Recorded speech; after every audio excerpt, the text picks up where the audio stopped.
Joe, let me say this. Went back and watched the game today. Uh, there's one thing that I want to combat you on from our conversation last night. You ready? If it's Michael Penix's injury, I'm just going to not Okay, respond. can I just say one thing? Michael Penix sure wasn't injured when he ran down a DB to make a tackle. That ankle sure was fine when he did that. Oh, okay. All right. That's a ridiculous thing to say, man. The guy was going hard. I'm not saying he was too injured to play. Pause.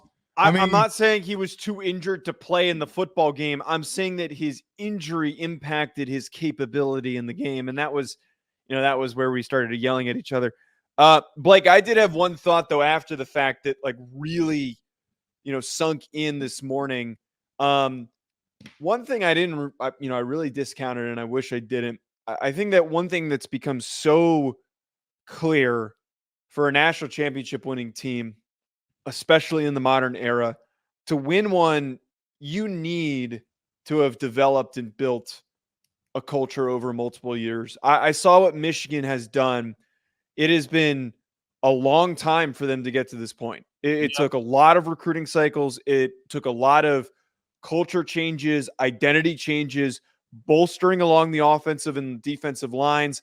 They built their identity over a lot of reps. And it took multiple years of, especially over the past few, falling short. Them coming back into winter lift saying, we just got our asses kicked by Georgia. We just got our asses kicked by TCU. We're not letting that happen again. And I think that was the real big factor, because they looked calm and collected no matter what had happened in that game. As a big of an achievement as it was over the last 2 years to see TCU and Washington get there in a short amount of time, you just can't pick teams that have only had a couple of seasons under a new head coach. And I kind of regret doing that. I got all in on the vibes and I didn't bother to think about the program building angle. Years, it's not like you hadn't done it before. In back-to-back years, got in on the vibes of TCU and Washington. Joe, I think if they continue, now there's something we're going to discuss later, and I hate to continue to bring it up, but the physicality, the way that they play, they have a lot to rebuild from. Do they have a lot of guys leaving? Yes. But I think that this is sustainable. I think that they've recruited well enough. Joe, quite honestly, I think they developed well enough, right? I think that Michigan's never really in the top 5 in recruiting, which tells me one thing. They they identify and develop and coach really well. Yeah.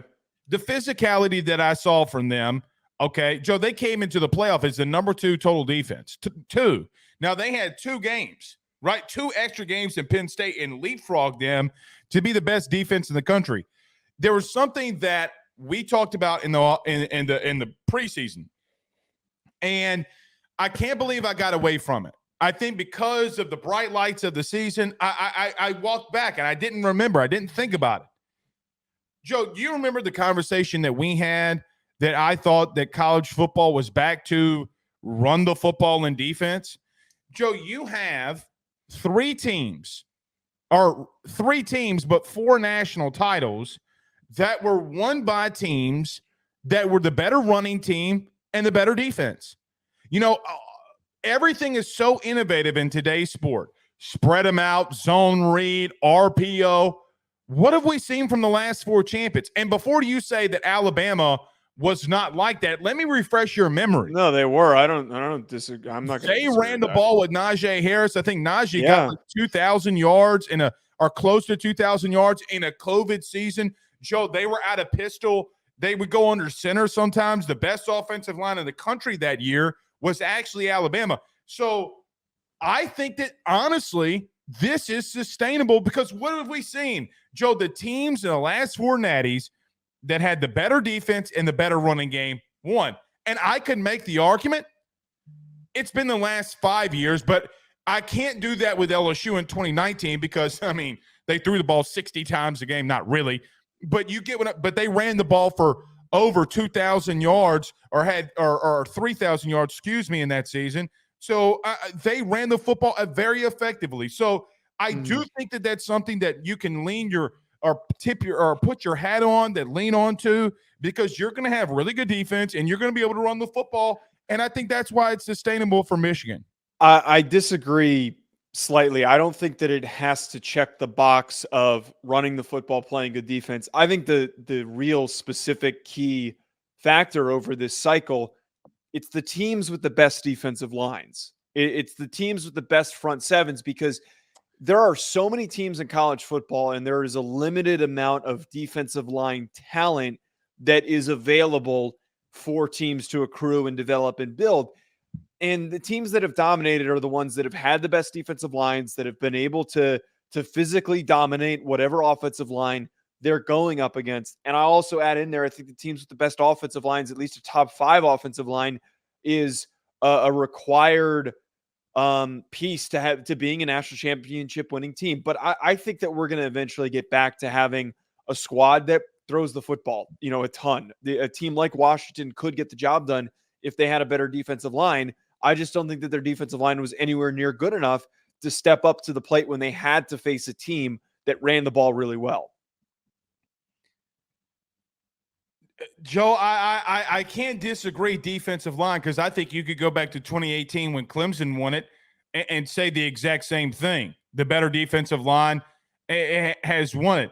But I'm not going to take anything away from Michigan's secondary, even though I don't have faith in them. I mean, but do you not see a pattern, though, over the last 4 years?